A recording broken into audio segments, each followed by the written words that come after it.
Corona संक्रमण cancer रोगियों के लिए घातक। कैंसर पेशेंट्स को कोरोना के संक्रमण का ज्यादा जोखिम। कैंसर के इलाज से मरीजों का इम्यून सिस्टम हो जाता है कमजोर। कमजोर इम्यून के कारण कैंसर मरीजों को कोरोना का ज्यादा खतरा।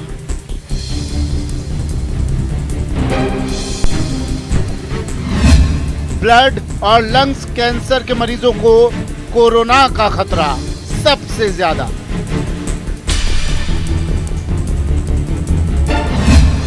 कोरोना संक्रमण से सावधान रहे कैंसर के मरीज। कोरोना काल में कैसे सुरक्षित रहें कैंसर पेशेंट।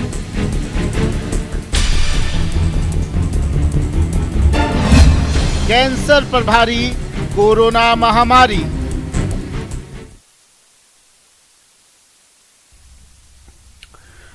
तो कोरोना पर भारी कैंसर महामारी। आज चर्चा करेंगे कि आखिर कैंसर पेशेंट्स को क्या कुछ सावधानियां रखनी चाहिए कोरोना काल में, और सबसे बड़ी बात कैसे पता चले एक कैंसर पेशेंट को कि उसे कोरोना भी हो गया है, क्योंकि इनकी इम्यूनिटी इनकी पहले ही काफी वीक होती है और ऊपर से कोरोना।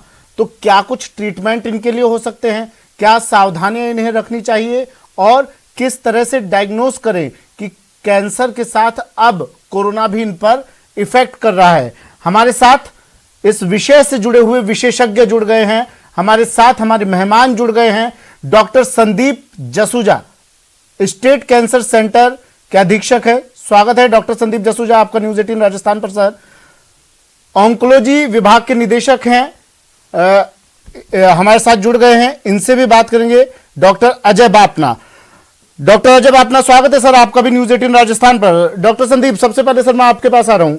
सर, सबसे पहला सवाल और जरूरी सवाल कि कैंसर पेशेंट किस तरह से पता करे कि उसमें भी अब कोरोना के लक्षण आ गए हैं, सिम्टम्स आ गए हैं, क्योंकि लगभग दोनों में सेम सिम्टम्स हैं, वीकनेस दोनों को है, इम्यूनिटी दोनों की वीक है। कैसे पता चले कि कैंसर पेशेंट को भी कोरोना हो गया है? सर बिल्कुल, आपने ये बहुत अच्छा सवाल किया और बहुत जरूरी है ये जानना हमारे कैंसर पेशेंट्स को, क्योंकि कैंसर पेशेंट की संख्या बहुत बढ़ रही है। तो ये जानना जरूरी है कि उनको कैसे पता लगे कि उनको कोरोना हो गया। और ये हम डे टू डे एनकाउंटर भी हो रहे हैं इस प्रॉब्लम से कि जो टिपिकल सिम्टम कोरोना के आते हैं पेशेंट्स में, वो हमारे कुछ पेशेंट्स में नहीं आ रहे हैं, कैंसर पेशेंट में नहीं आ रहे हैं। जैसे कि कफ, कोल्ड, खांसी, वो हमारे पेशेंट्स में नहीं मिलेंगे, बिकॉज कई बार वो इम्यूनोसप्रेशन भी होते हैं, कई बार स्टेरॉइड्स भी होते हैं पेशेंट, तो जो सिम्टम्स है वो मास्क हो जाते हैं। तो अभी हमारे यहाँ पे जो किसी भी पेशेंट को कफ कोल्ड है या फिर किसी को पेशेंट को जी स्नीजिंग है या फिर वीकनेस, जनरलाइज वीकनेस आ रही है, फीवर नहीं आती है, तो भी वो कैंसर का कोरोना का सिम्टम्स हो सकते हैं, तो इसे इग्नोर नहीं करें। अच्छा डॉक्टर अजय, सर भारत में हर साल कैंसर के पेशेंट आते हैं और इनकी तादाद लगभग अब बढ़ती जा रही है। कैंसर पेशेंट में ब्लैक फंगस हो, व्हाइट फंगस हो और कोरोना के केस भी हो, क्या इस तरह का कोई केस आपकी नजर में आया है? अभी तक जो हम लोग ट्रीट कर रहे हैं वो तो कोविड के इन्फेक्शन ही आ रहे हैं। अभी तक हमारे यहाँ हमने ब्लैक फंगस का कोई केस अभी तक नहीं देखा है, क्योंकि हम लोग उस तरह के पेशेंट्स को ट्रीट अभी नहीं कर रहे हैं। बाकी कैंसर के मरीजों में व्हाइट फंगस तो बहुत कॉमन है और हमारे यहाँ इसका इलाज भी जनरली हो जाता है। व्हाइट फंगस मतलब एस्परजिलोसिस और ब्लैक फंगस मतलब है म्यूकोरमाइकोसिस। वो हमारे को उतना देखने में नहीं आता जितना बाकी कोविड एक्सपर्ट्स देखते हैं। अच्छा, तो सर पेशेंट आपके यहाँ पर कोरोना और कैंसर ऐसे भी पेशेंट पहुंचे होंगे, तो उनके लिए क्या कुछ आप सुझाव दे रहे हैं उन्हें, किस तरह से उनका लाइन ऑफ ट्रीटमेंट होता है? सर कोरोना पेशेंट्स चाहे वो कैंसर का हो या बिना कैंसर का हो, ट्रीटमेंट उन दोनों का सामान्य रूप से करीब एक जैसा ही होता है। बस ये है कि हमें संदेह रखना बहुत जरूरी है कि उक्त पेशेंट को कोरोना हो सकता है। वो कैसे है कि जब पेंडेमिक चलता है तो हम हर फीवर के पेशेंट में सबसे पहले जो डायग्नोसिस रखते हैं वो यही रखते हैं कि इसको कोविड ही होगा। और अगर जांचों में नहीं आता है तो वो एक बहुत अच्छी बात है, पर उसको हर तरह से हम यही मान के चलते हैं कि ये कोरोना से पीड़ित है और तुरंत हम उनको कोरोना की जांच के लिए आगे की क्लिनिक में भेज देते हैं। अच्छा, आप ये कह रहे हैं कि जो भी पेशेंट आता है कैंसर का, आप मान के चलते हैं कोरोना से पीड़ित है, क्योंकि अगर वो बुखार लेके आया कई है। कोरोना केसेस तो सर पॉजिटिव केसेस ऐसे भी आ रहे हैं जो एसिम्टोमेटिक है, जिनमें लक्षण ही नहीं है कोई, तो उसको कैसे डायग्नोस करें सर? तो उन पेशेंट्स में हम तुरंत कोविड-19 का जो आरटीपीसीआर टेस्ट है वो करवाते हैं और एक एचआरसीटी टेस्ट जो है सीटी स्कैन चेस्ट का, वो हम करवा लेते हैं और डायग्नोसिस में कभी गलती नहीं होती।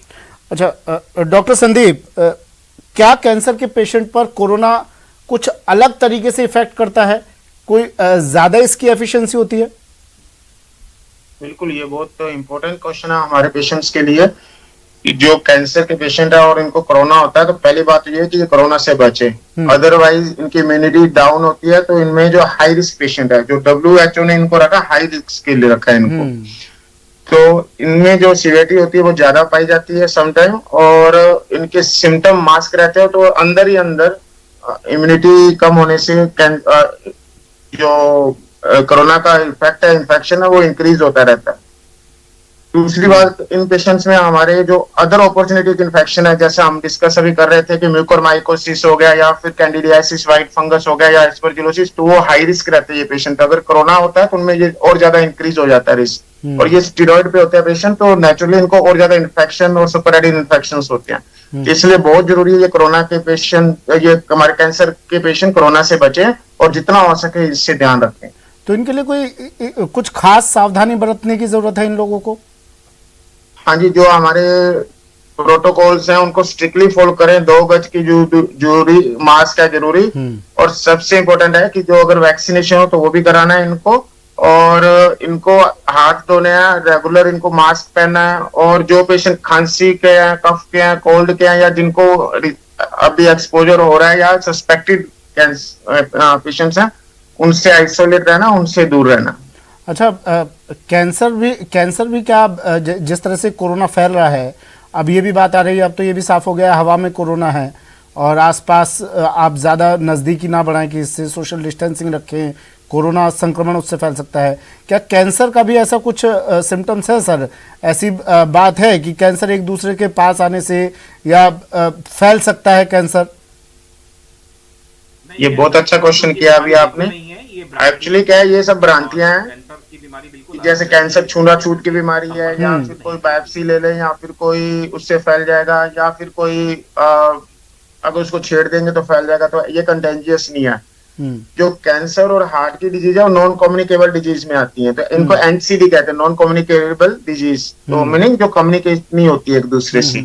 और जो एक्यूट इन्फेक्शन है वो कम्युनिकेबल डिजीज है, जैसे वायरल इन्फेक्शन हो गया, बैक्टीरियल इन्फेक्शन हो गया, या फिर अपने आप कह लें कि टाइफाइड हो गया, हैजा हो गया, ये सब कम्युनिकेबल डिजीज है, वायरल इन्फेक्शन में आती है। तो ये नॉन कम्युनिकेबल डिजीज है, कभी एक दूसरे से नहीं फैलती है, तो निश्चिंत रहें इस चीज से। अच्छा, इसमें ऐसा तो नहीं है ना सर, ये भ्रांति भी जरा दूर कीजिए, जैसे कोरोना पेशेंट है, हम उसे क्वारंटीन पर रख देते हैं, एक अलग कमरे में रख देते हैं, उसके खाने पीने का सामान अलग कर देते हैं, उसके पास कोई नहीं जाता है, तो ऐसा कैंसर पेशेंट को ऐसा करने की जरूरत तो नहीं है ना?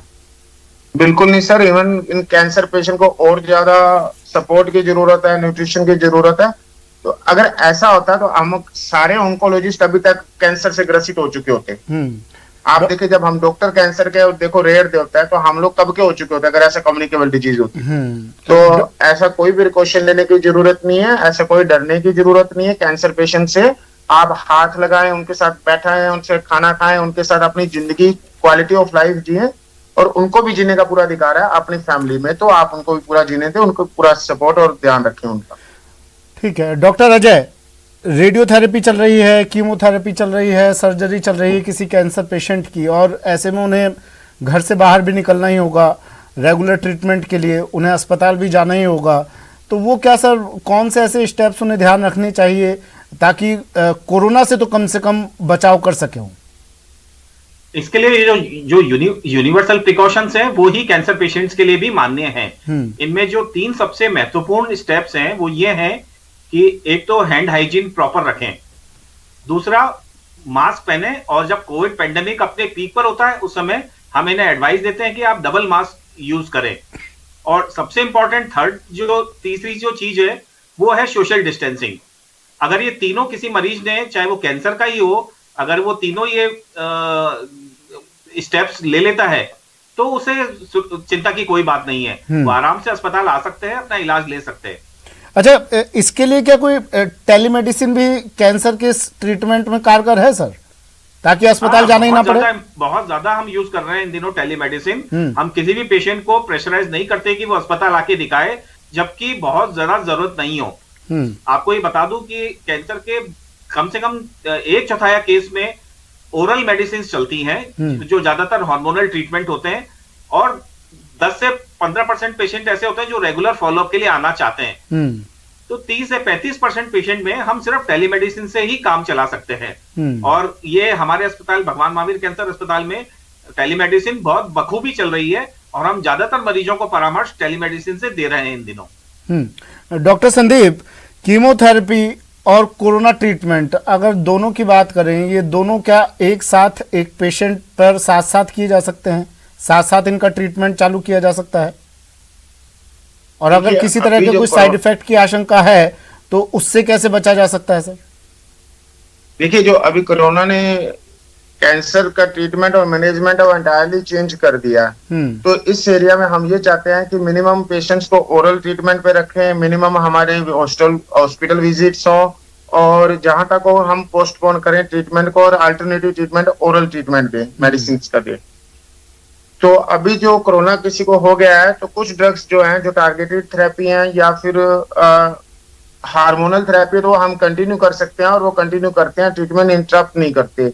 पर अगर कीमोथेरेपी कोई पेशेंट ले रहा है या इम्यूनोथेरेपी ले रहा है, तो हम उसमें अभी कोरोना में कोई डाटा नहीं है, तो इसलिए हम स्टॉप करते हैं, ताकि उनका इम्यूनिटी डाउन नहीं हो और कोरोना फ्लेयर अप नहीं हो जाए। तो फिर हम 5-7 दिन का वेट करते हैं। तो 5-7 दिन में इतना मेजर इश्यू नहीं होता कि अगर हम ट्रीटमेंट को होल्ड कर लें।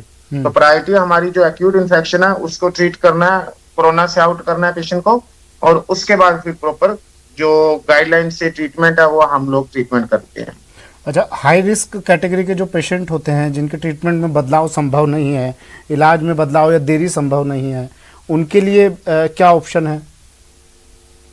सर, ये बहुत टफ डिसीजन होता है हमारे लिए कि जो पेशेंट हाई रिस्क पेशेंट, जैसे ब्लड कैंसर के पेशेंट है या ल्यूकीमिया के पेशेंट है, या फिर जिनको हर हालत में इमरजेंसी ट्रीटमेंट देते हैं, लिम्फोमा ट्रीटमेंट है, तो हम अगर बाई चांस उनको कोरोना हो जाए, तो अब हम ये डिसाइड करते हैं कि कोरोना किस स्टेज पे, एसिम्प्टोमेटिक कोरोना, माइल्ड पे है, सीवियर इन्फेक्शन है, किस टाइप का। अगर पेशेंट हाई रिस्क है और कोरोना के एसिम्प्टोमेटिक ट्रीटमेंट है, तो हम हो सकता है कि हम लो डोज कीमोथेरेपी देके उसको पोस्टपोन करके और उसको टाइम देके पेशेंट को, और फिर पूरा ट्रीटमेंट कंप्लीट हम स्टार्ट करें। तो अगर सीवियर है तो फिर हम सब रेफर कर देते हैं ट्रीटमेंट को, और पहले प्रायोरिटी होती है हमारी कि पेशेंट सेव हो, कोरोना से सेव हो, उसके बाद फिर हम कैंसर को तो डील करेंगे, तो लेटर ऑन हम कैंसर को डील करते हैं। डॉक्टर अजय, देखिए, जो हमारा टॉपिक है उसी पर मैं आपसे सवाल ले लेता हूं। क्या बिल्कुल साफ शब्दों में बताइएगा सर, क्या कैंसर और कोरोना का कॉकटेल जानलेवा है सर? कैंसर जानलेवा तभी है जब वो पेशेंट अपने बीमारी को बहुत बढ़ा लेता है। ये इस स्टेज को हम मेटास्टेटिक डिजीज कहते हैं या चौथी अवस्था कहते हैं। शुरुआती स्टेज में अगर कैंसर के साथ कोरोना भी हो जाता है, लंग्स पर असर कर रहा है कोरोना, पहली, दूसरी और तीसरी में अगर आप ट्रीटमेंट लेंगे तो आपके ठीक होने की संभावना बहुत ज्यादा है। पर अगर आपने बीमारी बढ़ा ली है या बीमारी चौथी स्टेज में पहुंच गई है, तो ट्रीटमेंट में के यथोचित जो परिणाम है वो हमें नहीं मिल पाते, और ये मरीज हैं जिनमें थोड़ा जीवन का भी लॉस होने का खतरा रहता है, बाकी मरीजों में नहीं रहता।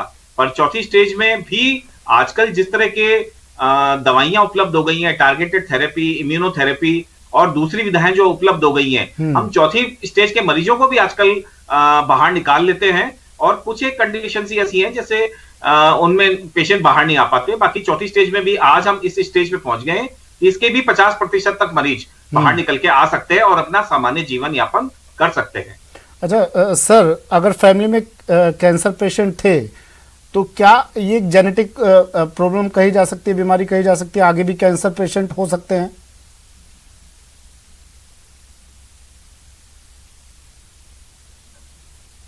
डॉक्टर अजय, हाँ जी, बिल्कुल। ये जो आप कह रहे हैं कि जो जेनेटिक डिजीज है, तो 10% पेशेंट में जेनेटिक होती है, 10 to 15% में। जी और ये हेरिडिटी होती है, और स्पेशली यंग पेशेंट्स में होती है। जी। मैं बात करूं ब्रेस्ट कैंसर की, तो अगर किसी पेशेंट को, यंग पेशेंट में ब्रेस्ट कैंसर हुआ है, तो उनके फैमिली में ब्राका म्यूटेशन, बीआरसी म्यूटेशन 1, 2, 3 होते हैं, तो अगर वो होते हैं म्यूटेशन, तो उनकी फैमिली बहुत हाई रिस्क होती है। आपने एंजेला जोली का नाम सुना होगा, हम्म जिन्होंने बायलेटरल मैस्टेक्टोमी, प्रोफिलेक्टिक, यूफ्रेक्टोमी, बिकॉज उनका ब्राका म्यूटेशन पॉजिटिव था। और इसमें 80% पेशेंट्स के फैमिली में भी कैंसर होने के चांस होते हैं। बट ये 10 to 15% है। 80% जो कैंसर है वो हमारी लाइफस्टाइल से और एक्वायर्ड डिजीज से होते हैं। ये अपने जेनेटिक और आगे लाइफ में आगे पास नहीं होते हैं, आगे अपनी जनरेशंस में। सर देखिए, कोरोना काल जब से आया है तब से आप लोगों की भूमिका बहुत ज़्यादा बढ़ गई है और लगातार 24-24 घंटे तक आप लोग मैदान में डटे हुए हैं और लोगों को मौत के मुंह से निकाल रहे हैं। अब कैंसर पेशेंट के लिए और प्लस उसके साथ कोरोना भी उसको है, तो ऐसे में आपकी क्या भूमिका हो जाती है सर?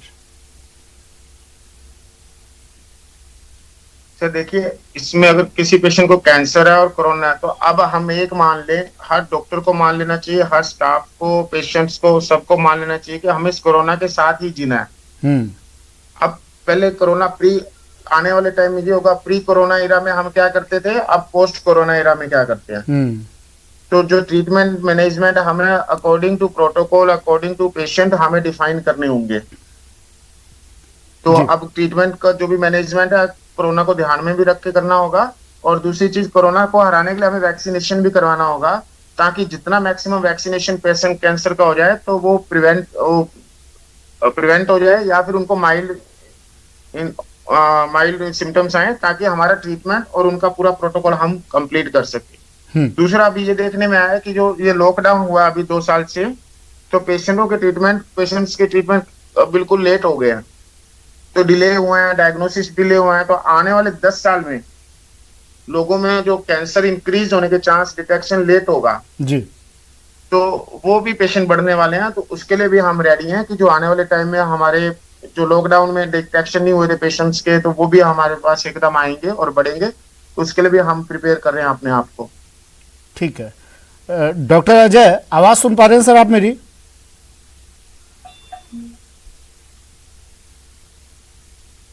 ठीक है, डॉक्टर अजय तक आवाज़ नहीं पहुंचे, फिर से कनेक्ट करने की कोशिश करेंगे।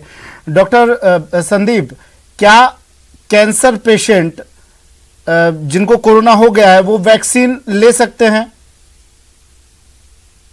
देखिए, जो WHO ने गाइडलाइन जारी की, वो हाई रिस्क गाइड जारी करी है पेशेंट्स के लिए। जैसे आप, जो रिस्क हमारे हेल्थ वर्कर्स को है, प्रायोरिटी पे हमारे हेल्थ वर्कर को फर्स्ट लाइन में मिलनी चाहिए। हेल्थ वर्कर हो गए या फ्रंट लाइन वॉरियर हैं, जैसे फ्रंट वॉरियर डॉक्टर्स हो गए, स्टाफ नर्स हो गए, जो भी हेल्थ वर्क हो गए, पुलिस वाले हो गए, मीडिया वाले हो गए, तो इनको प्रायोरिटी पे फर्स्ट लाइन में हमें देनी। वैसे ही कैंसर पेशेंट को भी हाई रिस्क में रखा है, इनको भी हाई रिस्क में फर्स्ट लाइन में ही देनी है हमें ट्रीटमेंट। तो जब भी वैक्सीनेशन हो तो इनको करनी है वैक्सीनेशन। ये सब कैंसर पेशेंट के लिए जरूरी है और बहुत इंपॉर्टेंट है ये, कि उनको वैक्सीनेशन हर किसी पेशेंट को लेनी है, एक्सेप्ट जिनका बोन मैरो ट्रांसप्लांट हो रहा है, या फिर जो हाई ब्लड कैंसर के हाई कीमोथेरेपी पे है, एक्टिव कीमोथेरेपी, उनको छोड़ के बाकी सब पेशेंट्स को वैक्सीनेशन लेनी है। और कृपया इसको प्रायोरिटी पे ले, ताकि अपने को भी सेव रखें, अपने सराउंडिंग को भी सेव रखें और अपनी फैमिली को भी सेव रखें। इसलिए जरूरी है कि हर कैंसर पेशेंट वैक्सीनेट हो जाना चाहिए। अच्छा, किसी तरह का कोई साइड इफेक्ट नहीं है ना सर कैंसर पेशेंट के लिए अगर वैक्सीन लेता है तो? ऐसा कोई मेजर साइड इफेक्ट नहीं आया है। ये तो अपन जानते हैं 99% ये वैक्सीनेशन सेफ है, तो ये कैंसर पेशेंट के लिए भी सेफ है, कोई चिंता की बात नहीं। ठीक है। डॉक्टर अजय सर, आवाज सुन पा रहे ना आप मेरी? हाँ जी, बिल्कुल सर, सवाल मेरा ये था आपसे, स्टेम सेल प्रत्यारोपण कराने वाले जो मरीज हैं, जो इससे संबंधित दवाइयां भी ले रहे हैं, स्टेरॉइड भी ले रहे हैं, उनके लिए क्या कहेंगे सर? जो कैंसर कोरोना का ट्रीटमेंट ले रहे हैं वो एक सही मात्रा में देना बहुत जरूरी है। स्टेरॉइड भी जो है वो सही मात्रा में देके, उसमें जब तक स्टेरॉइड पेशेंट को चल रहे हैं, उनका दिन में 2 या 3 या 4 बार उनका ग्लूकोज का माप करना बहुत जरूरी है। क्योंकि जब तक स्टेरॉइड चल रहे हैं, ये बहुत जरूरी है कि पेशेंट का जो ब्लड का ग्लूकोज लेवल है वो बिल्कुल सामान्य रहे। अगर सामान्य रहेगा तो फिर पेशेंट को स्टेरॉइड इंड्यूस कॉम्प्लिकेशन बिल्कुल भी नहीं होंगे। ये कॉम्प्लिकेशन उन लोगों में होते हैं जिनमें ब्लड शुगर लेवल बहुत हाई हो जाता है, जो कि नहीं होने देना चाहिए, और ब्लड शुगर को कंट्रोल करने की जो दवाइयां हैं वो भी साथ के साथ चलती रहे। अच्छा, कौन से फैक्टर सर इस बीमारी के रिस्क को और ज्यादा बढ़ा सकते हैं, कैंसर पेशेंट के नजरिए से बात करें तो? कैंसर चूंकि खुद में एक ऐसी कंडीशन है जिसमें इम्यूनोसप्रेशन बहुत ज्यादा होता है, उसके अलावा जो पेशेंट की उम्र 60 साल से ज्यादा की होती है, या ये कैंसर पेशेंट जिनमें कोई अन्य बीमारियां भी साथ के साथ चल रही हैं, जैसे ब्लड प्रेशर है, डायबिटीज है, हाइपरटेंशन है, आर्थराइटिस की कोई दवाइयां ले रहे हैं, या थायराइड का कोई डिसऑर्डर है, अगर ये जो बीमारियां हैं ये भी अगर कैंसर के साथ साथ चल रही हैं और उस पेशेंट को अगर कोरोना हो गया तो डेफिनेटली ये पेशेंट बहुत हाई रिस्क कैटेगरी में चला जाता है और इसका बहुत एग्रेसिवली ट्रीटमेंट करना हमें पड़ता है। पर उसके बावजूद भी हो सकता है कि इन पेशेंट्स में कॉम्प्लिकेशन सामान्य मरीजों की तुलना में बहुत ज्यादा हो, और ये मरीज ऐसे होते हैं जिन्हें ऑक्सीजन की जरूरत या वेंटिलेटर पे जाने की जरूरत बहुत ज्यादा पड़ती है। डॉक्टर संदीप, तंबाकू के कारण कैंसर होता है और आज हम कैंसर पेशेंट को लेकर ही सावधानियां बरतने की बात कर रहे हैं, और कोरोना में भी बार बार कह रहे हैं विशेषज्ञ डॉक्टर्स कि तंबाकू सेवन से दूर रहें, सिगरेट शराब के सेवन से दूर रहें। तो सर, क्या ये और ज्यादा रिस्क को बढ़ा सकता है, तंबाकू सेवन, सिगरेट, शराब का सेवन, और लंग कैंसर वालों के लिए खास तौर पर बात करें तो? बहुत ही अच्छा और रेलेवेंट क्वेश्चन किया सर आपने।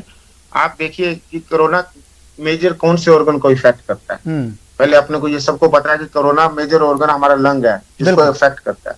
अगर किसी का लंग स्ट्रांग होगा तो वो कोरोना को मात दे सकता है, चाहे उसको सीरियस हो जाएगा इन्फेक्शन तो भी वो आउट हो जाएगा, और टेम्परेरी जो उसका टाइम पीरियड होता है जो सीरियसनेस का 7 से 10 दिन कोरोना का, वो निकलते ही उसके लंग्स की कैपेसिटी प्रॉपर रह जाती है। थोड़ा डैमेज होगा लेकिन बाकी उसका लंग जो सेफ होता है उससे वो लाइफ चला सकता है, राइट। अब जिसने पहले ही अपना लंग डैमेज कर लिया हो, अब उसको कोरोना हो जाए तो आप सोचिए उसके पास क्या है कि वो कोरोना को दे कि मैं आधा 10% 20% अपना लंग्स कोरोना से डैमेज होगा तो मैं बच जाऊंगा, बच सकता है? नहीं। तो इसलिए मैं सबसे बार बार हम लोग यही कह रहे हैं अपनी लाइफ के लिए, हाँ जी, किसी भी टबैको किसी फॉर्म में भी लेते हैं, चाहे आप स्मोकिंग के टबैको, खैनी, जर्दा, तो ये सब कैंसर के कारण है, ये सब दूसरी बीमारियों के कारण है। स्मोकिंग करने से लंग का कैंसर भी होता है, स्मोकिंग करने से लंग डैमेज भी होते हैं, COPD और भी कई बीमारियां होती हैं, और कोरोना वो घातक रूप ले लेता है अगर जो स्मोकर्स होते हैं और वो हाई रिस्क होते हैं मोर्टेलिटी पे। तो अगर किसी पेशेंट का वैसे कंप्रोमाइज है, लंग्स में कैंसर है या फिर लंग्स में स्मोकिंग करते हैं, तो वो उनको कोरोना से डेथ या सीरियस होने के चांस ज्यादा होते हैं। ठीक है डॉक्टर अजय, एक आखिरी सवाल आपसे ले रहा हूं सर मैं। कोरोना पेशेंट के लिए, cancer patient plus corona patient, कोई स्पेशल डाइट, स्पेशल एक्सरसाइज, व्यायाम, क्योंकि ये मैं इसलिए पूछ रहा हूं सर आपसे क्योंकि इनकी इम्यूनिटी पहले ही कमजोर होती है, बाहर निकलने से और ज्यादा खतरा है, तो क्या कुछ ऐसा खाद्य पदार्थ, ऐसी डाइट लें ताकि थोड़ा खुद को सुरक्षित रख सकें, साथ में एक्सरसाइज भी सर? हाँ, कैंसर पेशेंट्स के लिए बहुत जरूरी है कि वो फ्रीक्वेंट मील्स लें और न्यूट्रिशनल और बैलेंस डाइट लें। उस बैलेंस डाइट में प्रचुर मात्रा प्रोटीन, वसा और कार्बोहाइड्रेट की होनी चाहिए, और उसमें इनको फल, फ्रूट और ये भी बराबर मात्रा में खाने चाहिए, जिससे विटामिन जो तरह तरह के इस बीमारी से लड़ने में काम आते हैं वो हमें बाहर से नहीं लेने पड़े, बल्कि हमारे खाद्य पदार्थों से ही इनकी पूर्ति हो जाए। तो ये बहुत जरूरी है कि ये मरीज अपना वजन मेंटेन करके रखें, संतुलित आहार लें और भरपूर आहार लें, चाहे छोटे छोटे अंतराल पे लें, पर पूरा दिन कुछ ना कुछ ऐसा न्यूट्रिशनल या पौष्टिक आहार लें जिससे इनका वजन मेंटेन रहे, विटामिन और अन्य खाद्य जो पदार्थ हैं उनकी आपूर्ति बराबर बनी रहे, तो इनको कोई भी बीमारी, इनको जो इन्फेक्शन है वो नहीं पकड़ सकता, चाहे वो वायरस हो, चाहे बैक्टीरिया हो, चाहे कोई भी पैरासाइट का इन्फेक्शन हो, ये हमेशा स्वस्थ रहेंगे। शुक्रिया सर डॉक्टर अजय अपना, डॉक्टर संदीप जसूजा, अपना कीमती वक्त हमें देने के लिए और बताने के लिए कि इस कोरोना काल में, इस काल में कैंसर पेशेंट खुद को कैसे सुरक्षित रखें। ये जानकारी कैंसर पर भारी कोरोना महामारी, लेकिन अगर आप कुछ स्टेप्स फॉलो करेंगे तो आप इस कोरोना से बच सकते हैं। फिलहाल इतना ही, दीजिए इजाजत, नमस्कार।